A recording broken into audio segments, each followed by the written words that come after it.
Bismillahirrahmanirrahim. Assalamualaikum warahmatullahi wabarakatuh. Waalaikumsalam warahmatullahi wabarakatuh.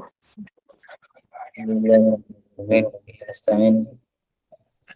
Wa ala alihi wa din. Salatu wassalamu ala asyrafil anbiya wal mursalin sayyidina Muhammad wa ala alihi ajmain. Amma ba'd wasluhu amma badal basmalah walhamdulillah wassalatu ala rasulillah. Jadi syukur kepada Allah Subhanahu wa taala yang telah melimpahkan rahmat, nikmat, taufik serta hidayahnya sehingga kita dapat melaksanakan forum kajian pada malam ini. Yang kedua, salawat salam semoga tetap tercurah limpahkan kepada sang reformis dunia baginda Nabi besar Muhammad sallallahu alaihi wasallam, karena berkat keringan dapat membawa kita dari zaman jahiliyah menuju zaman yang terang benderang. Dan untuk yang selanjutnya yang kami hormati serta kami takdimi seluruh founder sekaligus peserta Pondok Pesantren Al-Azhar, Pondok Pesantren Online Al-Azhar, dan tidak lupa kepada semua teman-teman yang masih hadir dalam forum. Tema kajian pada malam ini adalah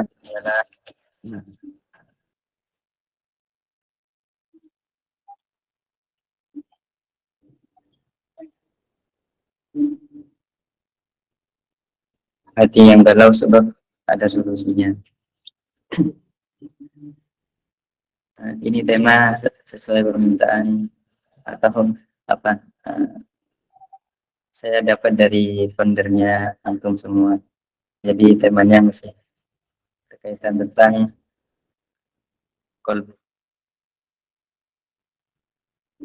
Jadi salah satu daripada atau kita yang berbicara tentang hati ini kan sering galau, merasakan galau. Dari kegalauan tersebut pasti ada solusinya seperti itu. Sebelum beranjak terhadap solusi daripada hal-hal yang menyebabkan galau, mungkin kita bahas terlebih dahulu sekilas penyebab atau munculnya rasa galau dan cara untuk menyiasatinya.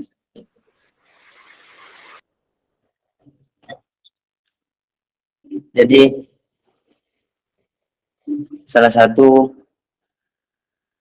penyebab atau hal-hal yang menjadikan rasa galau itu muncul, ini yang pertama, terlalu memikirkan omongan orang lain terhadap kita, yang pertama. Sehingga dari statement tersebut dapat kita ambil kesimpulan bahwa setiap omongan yang tidak baik terhadap daripada orang lain terhadap kita itu menyebabkan rasa galau seperti itu.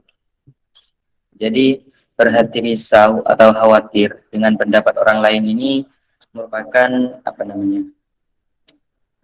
hal yang sudah biasa atau lumrah. Bahkan setiap manusia yang berada di muka bumi ini merasakan hal yang sama seperti itu.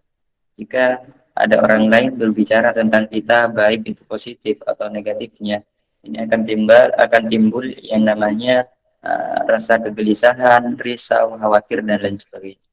Itu sebab pokok penyebab galau yang pertama. Terus yang nomor dua, takut gagal dan takut mencoba. Biasanya dari kaum muda, dalam artian umur 20 ke atas, ini masih masa-masanya masa-masa keseringan galau seperti itu. Masa-masa takut terhadap keadaan, takut terhadap hal-hal yang ingin kita coba seperti itu. Sehingga semua yang berada dalam aspek kehidupan kita hanya menjadi wacana, tidak dapat terlaksana seperti itu. Bahkan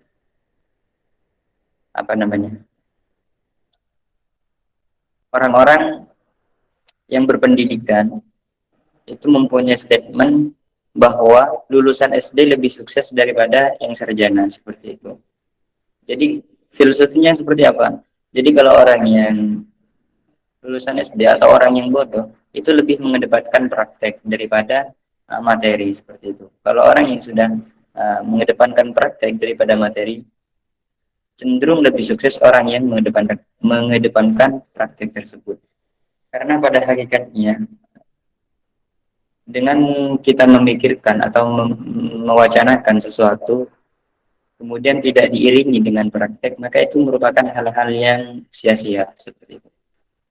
Jadi hal yang dapat kita ambil kesimpulan dari poin yang nomor 2 atau statement yang nomor 2, takut gagal dan takut mencoba, itu ialah dapat kita dapat kita ambil hikmah atau makruhnya dari hal ini untuk melaksanakan apa yang kita inginkan, asal dengan tanda kutip bahwa yang kita lakukan itu benar-benar berada di jalan yang lurus atau baik, seperti itu. Jadi jangan mempunyai rasa takut dan jangan pula takut terhadap mencoba, seperti itu.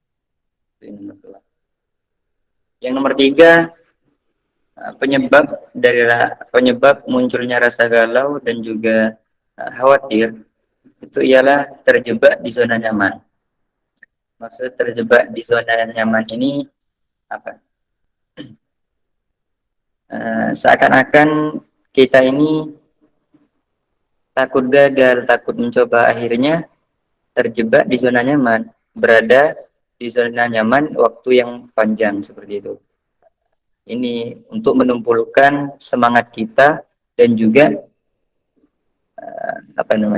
membuat kita hilang gairah dalam menjalani hidup, seperti itu.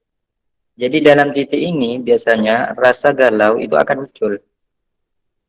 Untuk hal-hal seperti ini kita hindari sehingga nanti akan meningkatkan kita ke tujuan yang lebih baru, seperti itu. Dalam artian ketika sudah terjebak di zona nyaman, ini biasanya di umur-umur beranjak dewasa dari 20 ke 25, seperti itu. Sering kita temui bahwa tidak ada dunianya orang yang di umuran 20 sampai 25 dunianya itu enak-enak saja, kecuali yang mereka ahli waris, seperti itu. Kalau pewaris pasti enak hidupnya. Beda dengan kita-kita yang dalam hal ini harus lebih mengedepankan perjuangan, harus lebih mengedepankan perintisan, seperti itu, untuk menuju ke tujuan yang lebih baru. Untuk yang nomor 4, penyebab daripada timbulnya rasa galau ini ialah overthinking yang berlebihan. Jadi overthinking yang berlebihan atau menganggap apa yang akan terjadi di masa yang akan datang, ketika kita sudah berlebihan menganggap itu tidak baik, maka ini akan timbul yang namanya rasa galau. Pada akhirnya kita bingung sendiri antara hidup untuk hari ini dan khawatir terhadap masa depan, seperti itu. Yang mana dari kekhawatiran tersebut masih belum tentu benar dan tidaknya apa yang kita bayangkan. Itu poin yang nomor 4.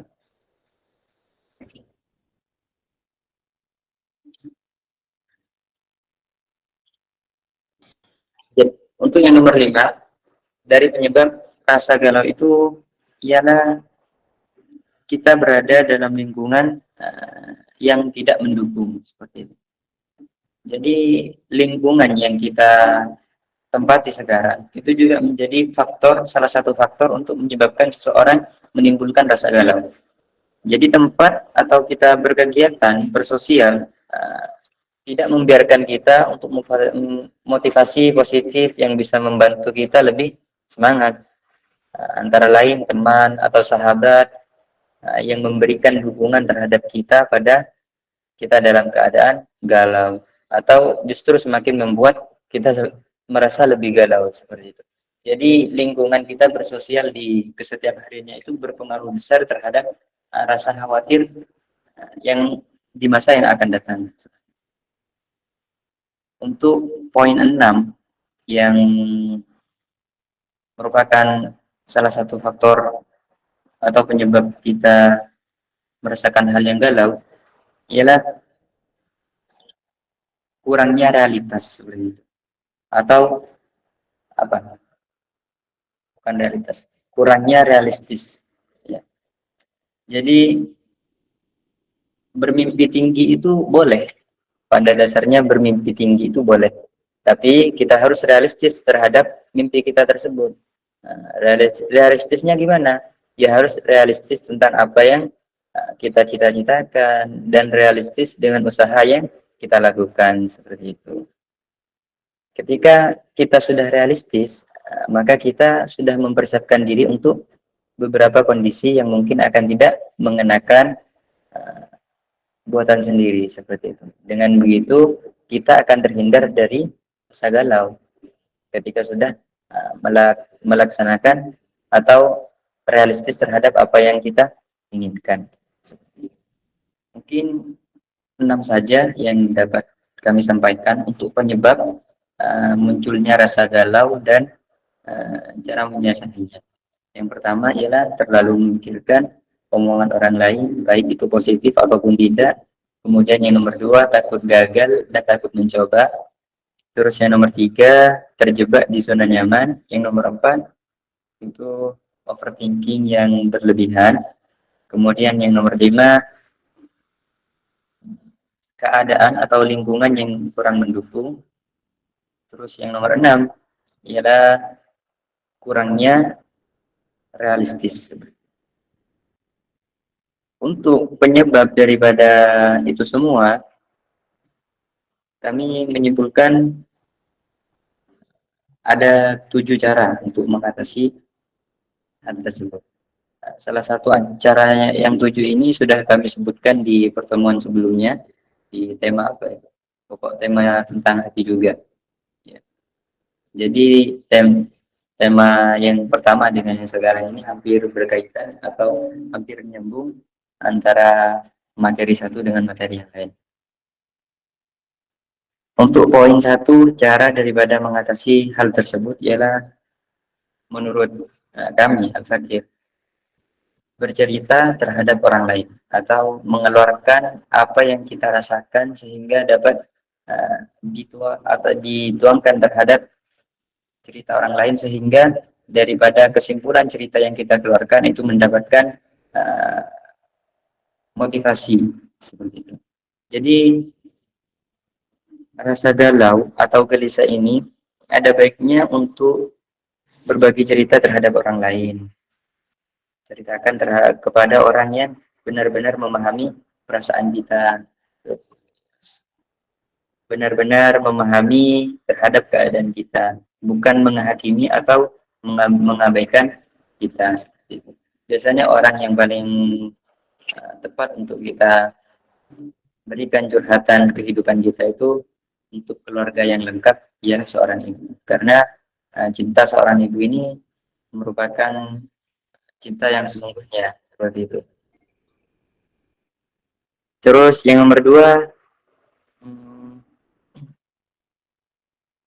apa? Pergi kalau istilah sekarang atau istilah milenialnya itu healing seperti itu, healing. Iya. Jadi kayak pergi jalan-jalan itu untuk mengatasi kegalauan seperti itu. Jadi hal-hal yang berkaitan dengan suasana jenuh, suasana gelisah, ketika kita sudah berada di luar jangkauan keadaan tersebut, kita akan merasakan di keadaan yang lebih baru seperti itu. Sehingga ini sedikit kurangnya secara otomatis mengurangi terhadap rasa kegalauan yang kita alami seperti itu. Membuat pikiran kita lebih tenang dan juga bisa mengajak keadaan untuk berdamai dengan pikiran seperti itu. Yang nomor 3 itu melakukan hobi. Ini juga berkaitan dengan materi yang sebelumnya, melakukan hobi. Jadi melakukan hobi ini merupakan hal yang sangat berdampak baik terhadap kehidupan kita, karena setiap hobi yang kita laksanakan itu merupakan kegiatan yang secara kasarnya atau secara dasarnya merupakan kegiatan yang kita senangi seperti itu. Sehingga dalam hal ini, dalam hal mengurangi rasa kegelisahan atau rasa galau, itu dapat teratasi oleh melaksanakan kegiatan atau melaksanakan hobi yang kita inginkan. Untuk sementara waktu, baik itu hobi yang kita laksanakan benar-benar hobi yang murni dari dalam hati atau hobi tekanan dari keadaan. Contoh hobi yang tekanan dari keadaan, misalnya kita tidak bisa atau tidak tahu terhadap apa yang ingin kita lakukan terhadap hobi kita, sehingga ada ajakan dari orang lain, maka ajakan inilah yang disebut dengan hobi yang tergantung terhadap keadaan atau orang yang berada di dekat kita. Sehingga orang lain misal mengajak kita untuk bermain sepak bola bagi kaum laki-laki atau perempuan, nyanyi-nyanyian dan lain sebagainya, itu kan dapat mengurangi rasa kegelisahan kita atau rasa khawatir kita. Terus yang nomor 4 ialah membaca buku atau menulis. Membaca buku atau menulis ini juga mengurangi rasa gelisah, rasa galau, ya. Karena yang khususnya yang kami alami ketika merasakan rasa galau yang amat, itu menulis, curhat terhadap tulisannya. Jadi apa yang berada dalam pikiran kita itu tulis, meskipun bahasanya campur antara bahasa Indo, bahasa daerahnya masing-masing daripada audien ini, tidak apa-apa, karena itu merupakan hal yang dapat membantu kita untuk mengurangi rasa stres, rasa kegalauan. Dengan sedikit kita curhatkan melalui metode menulis ini atau membaca buku, itu merupakan hal yang sedemikian rupa atau sedemikian persen mengurangi rasa kegalauan atau rasa tidak enak dalam kehidupan. Kemudian yang nomor 6, daripada beberapa ikhtiar yang telah kita sebutkan tadi atau trik-triknya, cara-caranya, kaifiahnya telah disebutkan, jangan lupa untuk cara yang 6 itu pasti berdoa. Jadi dari setiap rasa kegelisahan, dari setiap rasa kegalauan kita alami, ini kita hindari dengan berdoa. Salah satu doa yang dapat menghilangkan rasa galau ialah doa keselamatan dunia akhirat. Karena keselamatan ini merupakan salah satu keselamatan daripada omongan orang lain terhadap kita, ancaman buruk orang lain terhadap kita, ancaman makhluk astral terhadap kita. Terus yang nomor 7,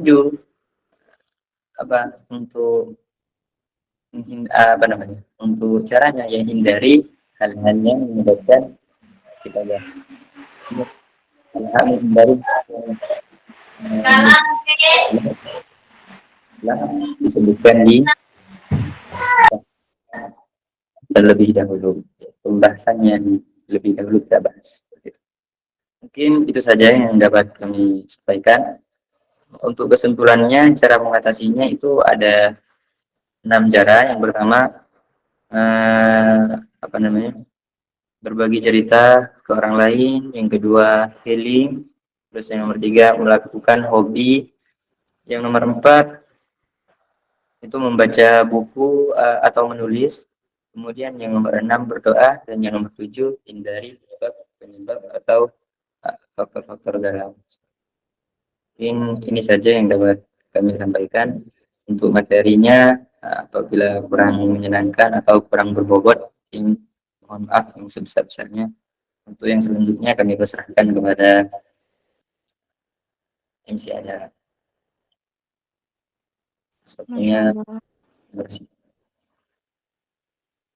Masya Allah, syukran Ustaz. Selanjutnya kita masuk ke sesi tanya jawab. Bagi yang ingin bertanya bisa langsung on mic atau bisa lewat kolom chat. Dan Pertanyaan dibatasi 5. Bagi yang on mic, tolong disiplin ya. Assalamualaikum Ustaz. Waalaikumsalam. Sedikit mau mempertanyakan, ini tadi kan yang dibahas galau. Galau ini kan berarti kekhawatiran terhadap omongan orang, kekhawatiran terhadap masa depan. Maaf, suara saya kedengeran nggak? Iya, kedengeran. Ya, kekhawatiran terhadap apa tadi yang nomor 3 itu? Terhadap masa depan. Ya, overthinking kayak gitu. Nah, kekhawatiran ini sebenarnya kan terletak di dalam hati, gitu kan.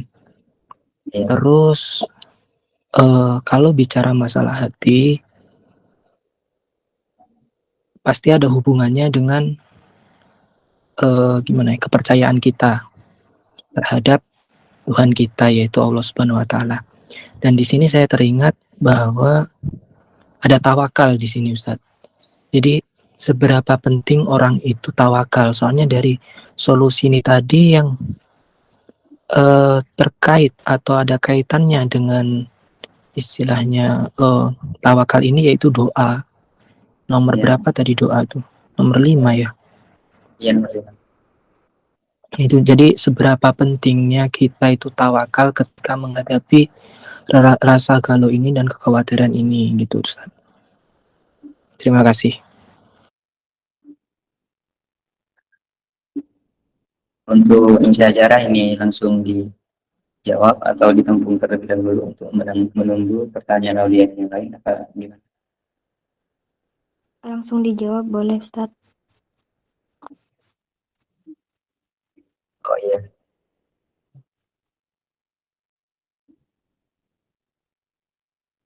Karena Bismillahirrahmanirrahim. Jadi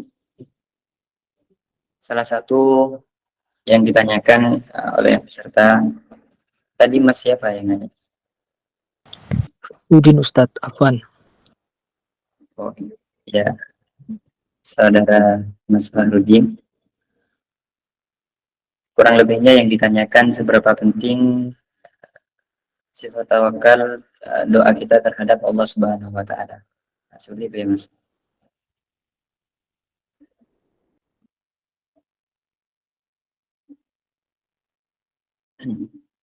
Oke.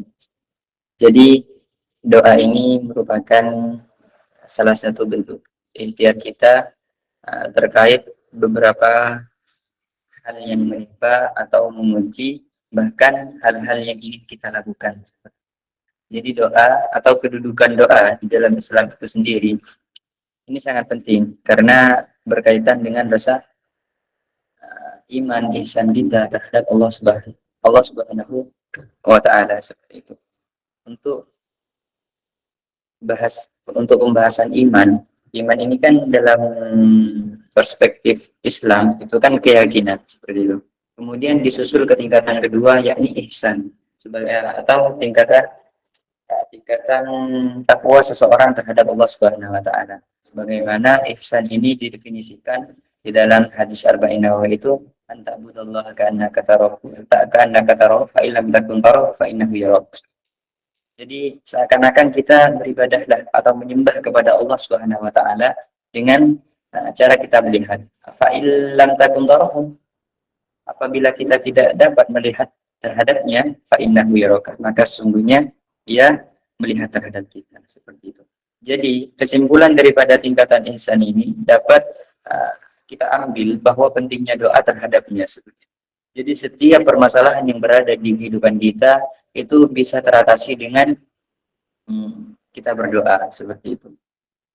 Bahkan ada yang menceritakan ulama-ulama mutakhirin atau orang-orang yang berada di kalangan milenial ini dahsyatnya doa atau the power of doa seperti itu. Sehingga sarana untuk memperoleh kekuatan atau mencapai tujuan hidup yang ditujukan oleh kepada Allah Subhanahu wa taala, salah satu caranya dengan kita berdoa. bagi seorang yang beriman. Doa adalah rutinitas yang senantiasa dilakukan karena menyadari sifat dari manusia itu sendiri sebagai makhluk yang lemah tanpa daya kecuali adanya Allah Subhanahu wa taala. Mungkin ini bisa menjawab pertanyaannya. Mungkin ada feedback dari Sail, dipersilakan dengan Bapak. Cukup Ustaz, terima kasih. Assalamualaikum warahmatullahi wabarakatuh. Waalaikumsalam. Afwan Ustadz, Ya, Ustadz, Ana Iza izin bertanya di luar materi apa Ustadz berkenan? di luar materi. Untuk pertanyaan di luar materi mungkin nanti bisa japri saja. Atau kalau tidak ada yang bertanya ya dipersilakan biar forumnya tidak mati. Assalamualaikum Ustadz. Assalamualaikum.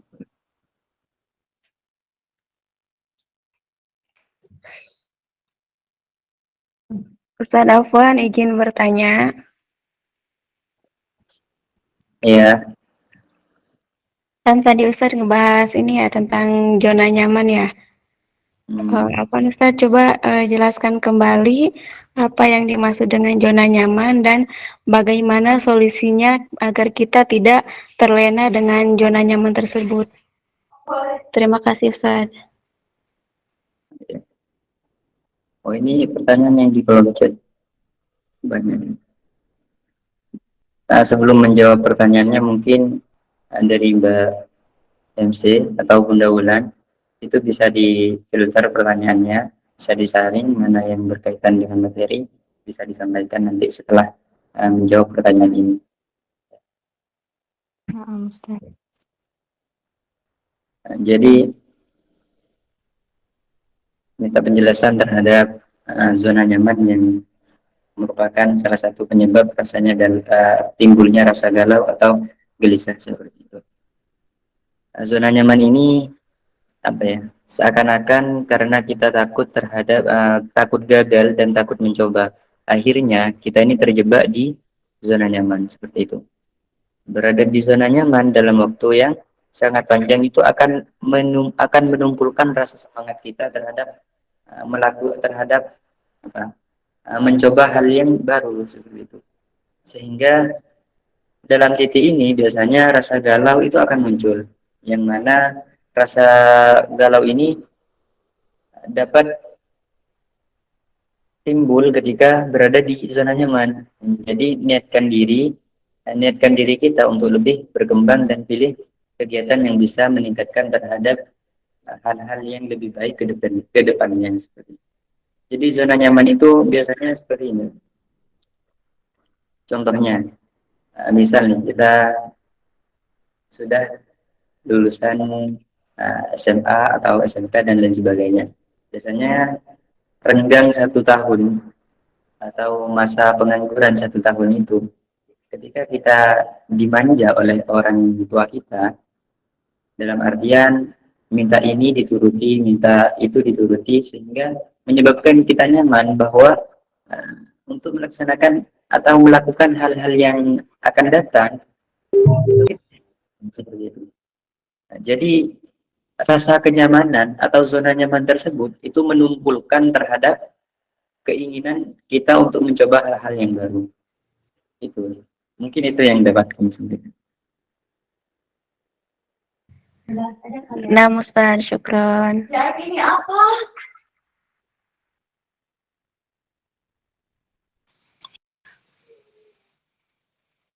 Baik, izinkan Ana untuk membacakan pertanyaan yang ada di kolom chat dari Ukhti Nabila Rahmawati. Banyak yang bertanya tapi ini sama gitu Ustaz pertanyaannya. Assalamualaikum Ustaz, teman saya galau tapi dia ngelukain dirinya Ustaz. Terus silet-silet tangan sampai berdarah. Pas saya tegur, dia gak peduli Ustaz, tapi dia juga gak cerita. Gimana Ustaz biar dia gak kayak gitu?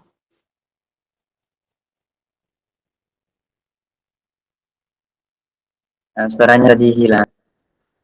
Ustaz, teman saya galau, tapi dia melukai dirinya sendiri, disilet-silet tangannya, sampai berdarah. Pas saya tegur, dia nggak peduli, Ustaz. Terus dia juga nggak cerita. Gimana, Ustaz, biar dia nggak kayak gitu?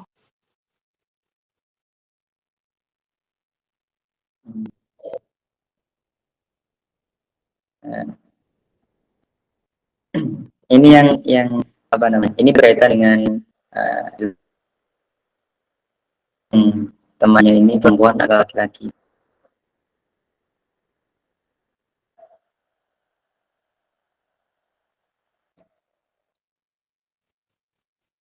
Ya mungkin bisa unmute.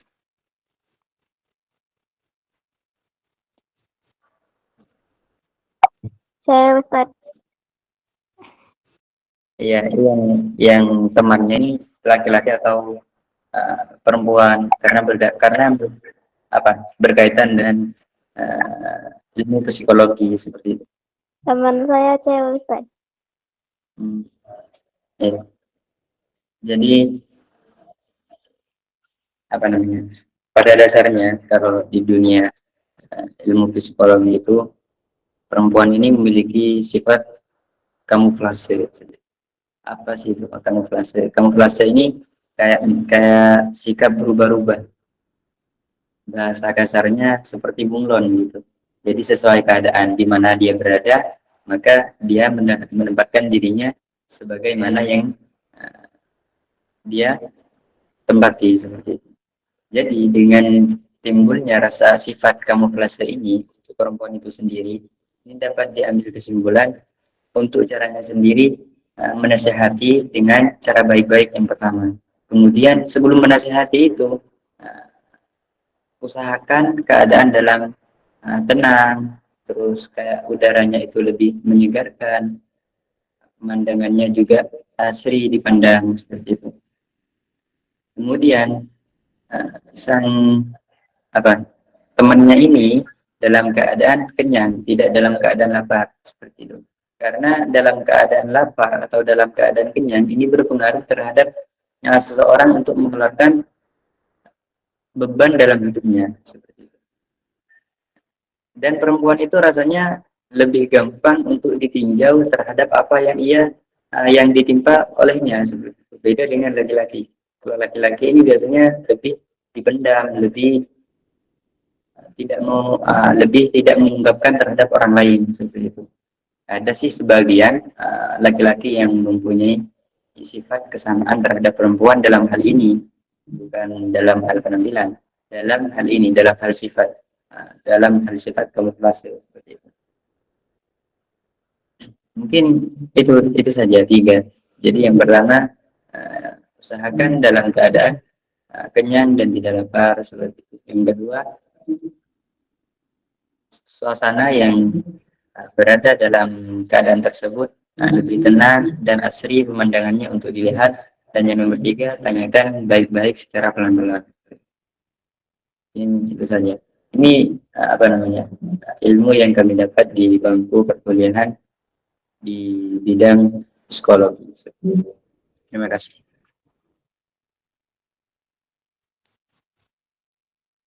Lanjut. Baik. Dari Ukti Dinda. Assalamualaikum. Afwan Ustaz, saya mau bertanya, bagaimana cara mengatasi rasa overthinking yang berlebihan yang disebabkan oleh ucapan orang lain dan terkadang dari rasa overthinking bisa membuat mental down. Terkadang udah berusaha buat tidak memikirkan ucapan tersebut yang membuat overthinking, tapi itu sulit banget. Dan juga udah melakukan beberapa kegiatan buat melupakan, tapi tetap saja kepikiran. Jadi apa yang harus dilakukan Ustaz? Apa ada amalan bisa membuat hati jauh lebih tenang?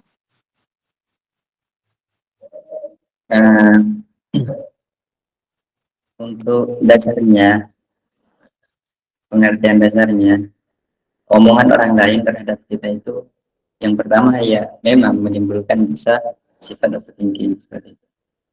Untuk menghilangkan rasa-rasa tersebut berkaitan dengan dengan materi yang sebelumnya, mempersibuk diri kita untuk mencari hal-hal yang lebih berbobot atau lebih penting, dalam artian mempersibukkan diri seperti itu. Untuk amalan sendiri yang dapat kita terapkan, mungkin salah satunya sholawat. Jadi sholawat itu sangat banyak faedahnya. Nah, di samping kita meskipun ria dapat pahala baca sholawat, juga menenangkan hati seperti itu.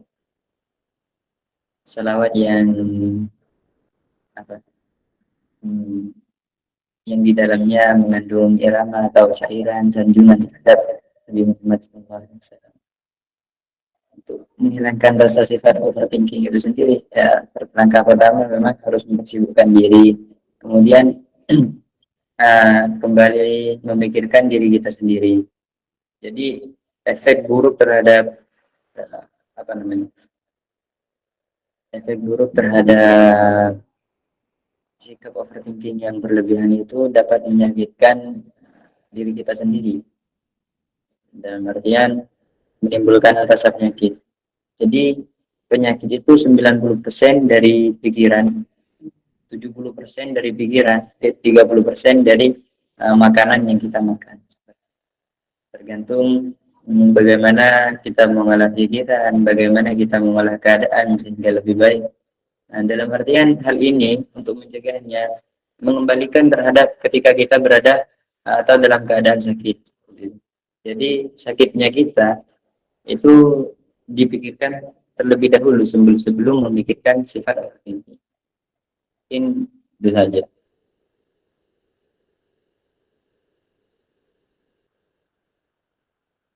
Nah,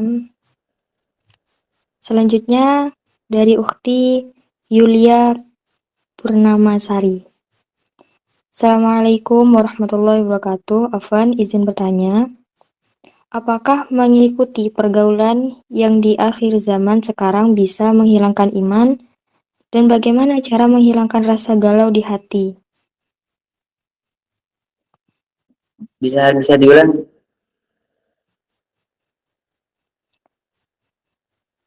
Apakah mengikuti pergaulan yang di akhir zaman sekarang bisa menghilangkan iman? Dan bagaimana cara menghilangkan rasa galau di hati? Oh ya, jadi ada 2 poin pertanyaan. Yang pertama, mengikuti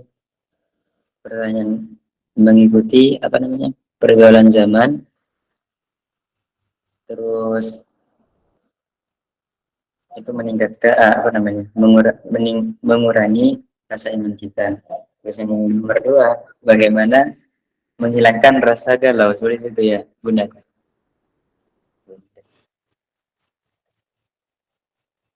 Nah, Ustaz. Jadi untuk pergaulan itu sebenarnya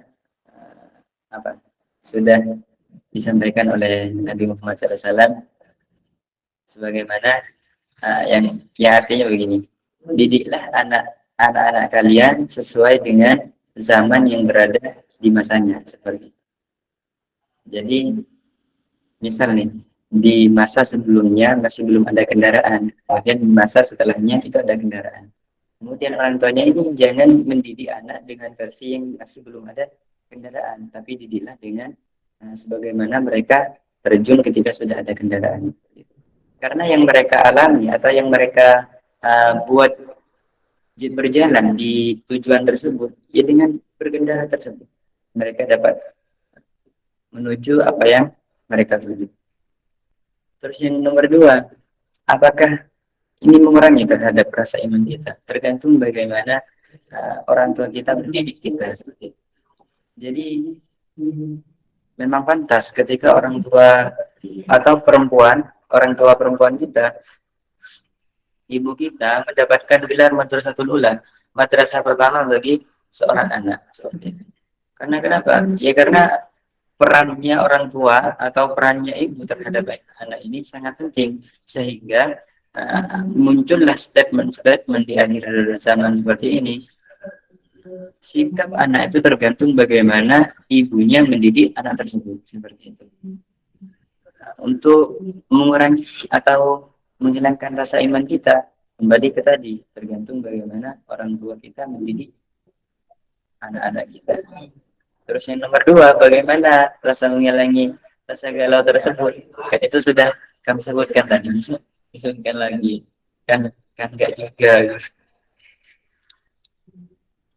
Mungkin bisa nanya ke teman-temannya yang mencatat, atau kalau enggak nanti akan saya kirimkan untuk materi kesimpulannya ke Bunda Wulan.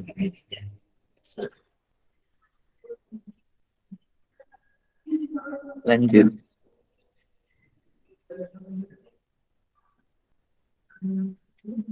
Lanjut Bunda. Nah,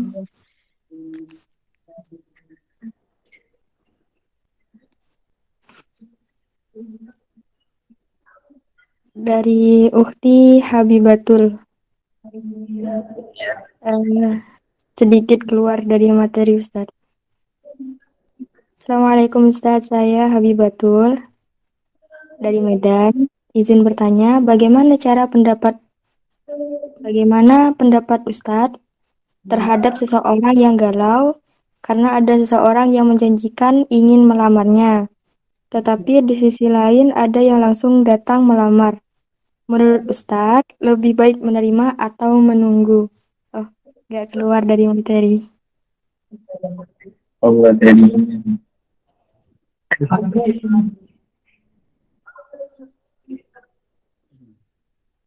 jadi sifat perempuan itu atau kodratnya perempuan memang menunggu. Pertama. Terus yang nomor 2, laki-laki itu akan menikahi perempuan ketika dia dalam keadaan siap, seperti itu. Meskipun seberapa jauh komitmen kita dengannya, kemudian itu ada ingkar janji dengan latar belakang yang pertama mungkin ketidaksiapan seorang prianya, yang nomor 2 kurang restu dari keluarganya, itu tidak apa-apa menerima orang baru, ya, karena komitmen itu sebenarnya berlaku bagi mereka yang sudah berkeluarga, bukan bagi mereka yang masih pacaran. Iya, karena kalau katanya sih komitmen tadi dalam masa-masa pacaran itu bohong banget itu. Ya Allah, bohong banget. Ya, mungkin itu Bunda Ulan. Begitu, Ustaz. Karena kami sendiri itu pernah terjebak dalam situasi komitmen yang berkedok pacaran. Jadi ya awalnya sih pacaran tapi berkomitmen, masih masa-masa khilaf dulu.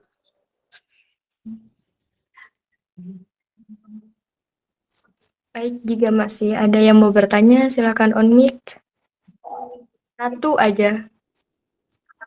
Itu tadi Mbak siapa? Mbak Iza. Monggo Mbak Iza. Afwan Ustadz sama admin, nanti terakhir saya mau ini ya, klarifikasi mengenai penjelasan dari pertanyaan siapa tadi yang berkaitan dengan hadis Nabi yang berbunyi ajari, gimana tadi Ustadz? Ajari anakmu sesuai zaman. Nah itu, tapi nanti aja terakhir, soalnya ini biar nggak salah paham gitu. Banyak yang menyelewengkan hadis-hadis ini soalnya. Ya.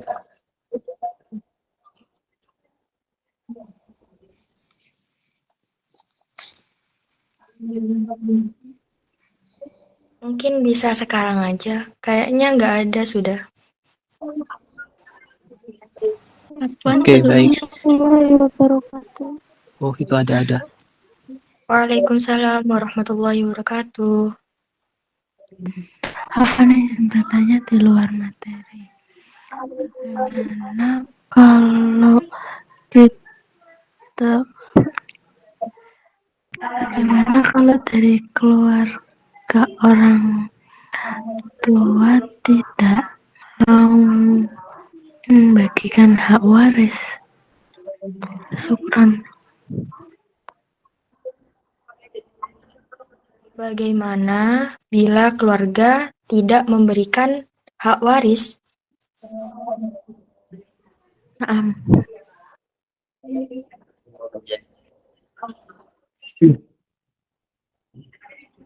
Bismillahirrahmanirrahim. Jadi berkaitan dengan ilmu faraid atau hitungan-hitungan keluarga, hukumnya ahli waris mendapatkan hak warisannya itu wajib. Jadi sebagaimana ketika ahli warisnya sudah tidak ada, atau orang yang atau ayahnya itu sudah meninggal, hak warisannya sudah mulai dibagi seperti itu. Atau memang ada wasiat sebelum ayahnya meninggal bahwa dari setiap sebagian harta ini sudah dibagikan ke ini, sebagian harta ini sudah dibagikan ke anak yang ini. Jadi bab waris itu atau ahli warisnya hukumnya wajib mendapatkan. Untuk yang lebih daripada pembagian itu hukumnya haram makan daripada waris tersebut.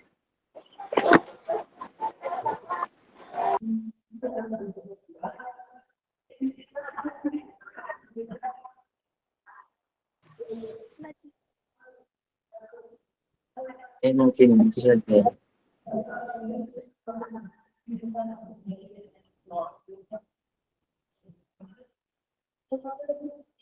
Ustadz, izin bertanya di luar materi ya Pak Ustadz berkenan? Ya, dibenarkan.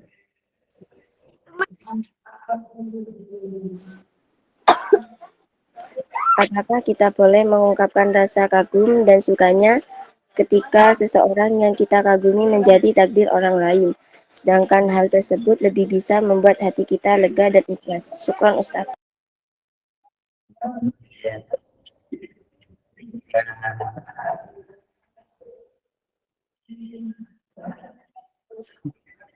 Jadi pertanyaannya masih tentang kita mengagumi orang lain seperti itu.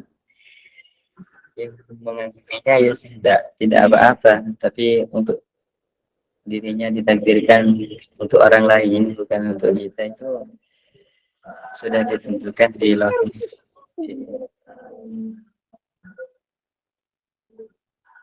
Kemudian yang ditanyakan itu bagaimana antara mengikhlaskan atau bagaimana?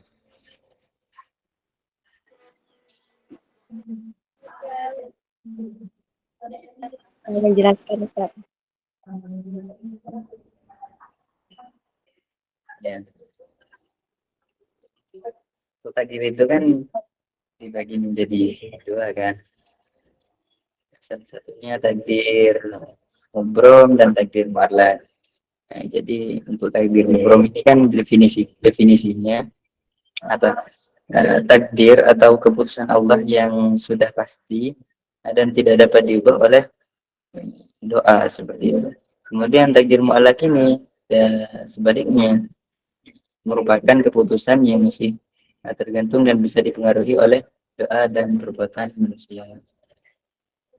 Tergantung bagaimana kita doa dan ikhtiar untuk memiliki orang yang kita kagumi, meskipun ujung-ujungnya agak jadi sama kita, ya udah ikhlasin aja. Masih banyak yang lebih baik. Mungkin gitu ya, Mbak.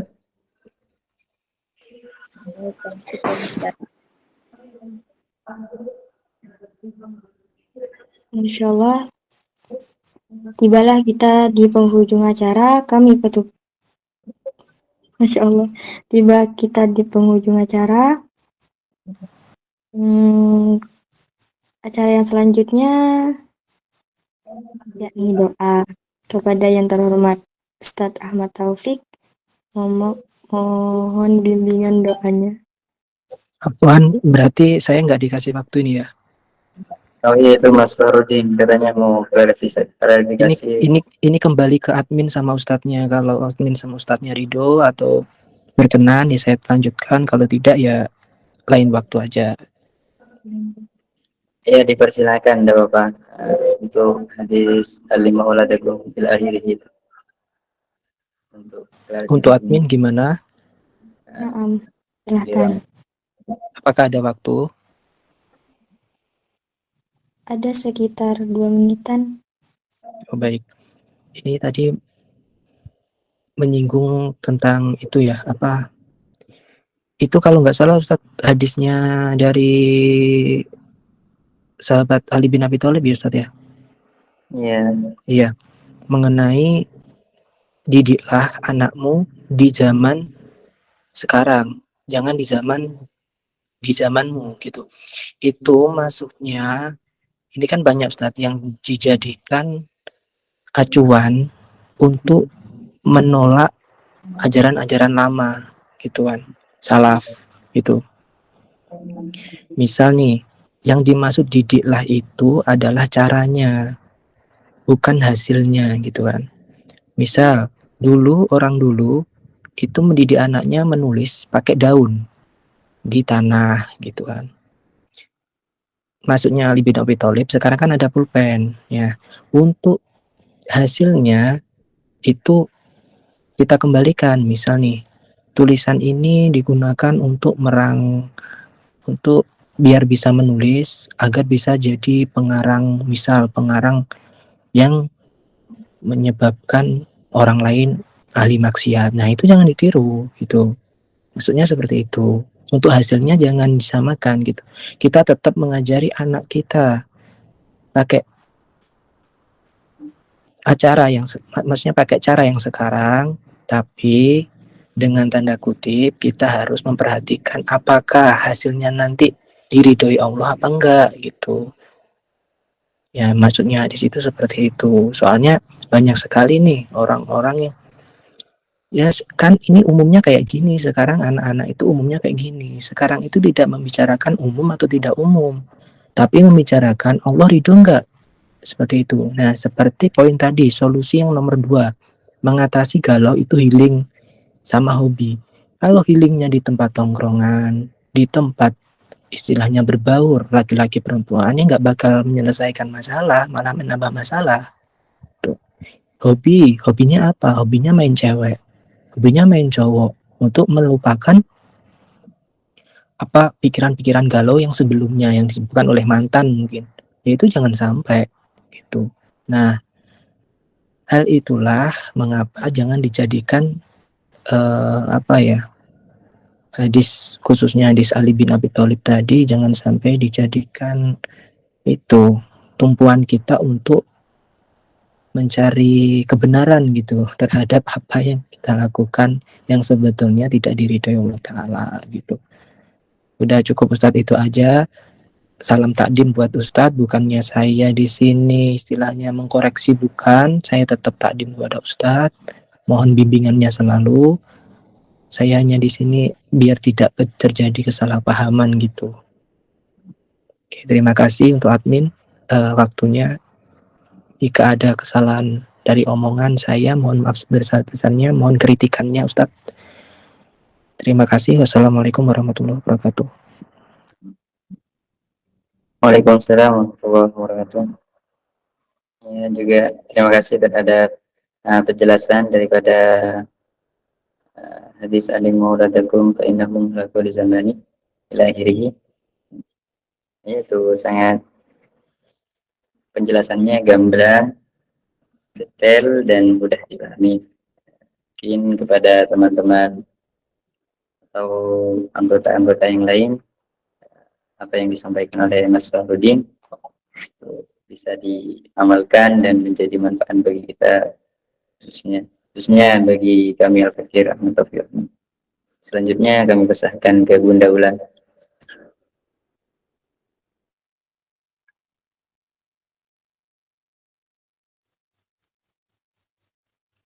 Baik, acara yang selanjutnya yakni sesi doa kepada yang terhormat Ustadz Ahmad Taufik. Mohon bimbingan doanya. Sebelum doa, Kita waktunya minta berkenannya, minta seikhlasnya kepada saudara-saudara sekalian untuk menyumbangkan sebagian suratul Fatihah kita kepada saudara-saudara yang sekarang masih memperjuangkan haknya di Palestina. Semoga diberi ketabahan, diberi kesabaran, dan diberi kemenangan oleh Allah Subhanahu wa taala. Ala hadiyah wa la kulli salih. Bismillahirrahmanirrahim. Fatihah.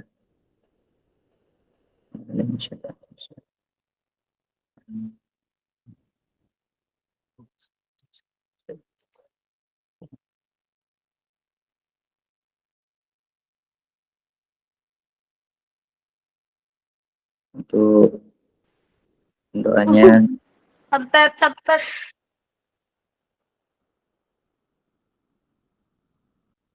untuk mengakhiri acara forum kajian ini, kami rasa cukup dengan doa kafaratul majelis. Bismillahirrahmanirrahim. Subhanakallahumma wa bihamdika asyhadu an la ilaha illa anta wa nastaghfiruka wa natubu ilaik. Alhamdulillahirabbil alamin. Sebelum dikembalikan ke moderator, kami Al-Fakir Ahmad Taufikur Rahman mengucapkan terima kasih yang sebesar-besarnya kepada seluruh teman-teman yang berpartisipasi hadir dan teman-teman yang memberikan penjelasan lebih lanjut terhadap materi yang telah kami sampaikan atau meluruskannya. Untuk materi-materi kami, apabila ada kesalahan itu murni dari kami. Subhanahu wa ta'ala. Saya akhiri. Assalamualaikum warahmatullahi wabarakatuh.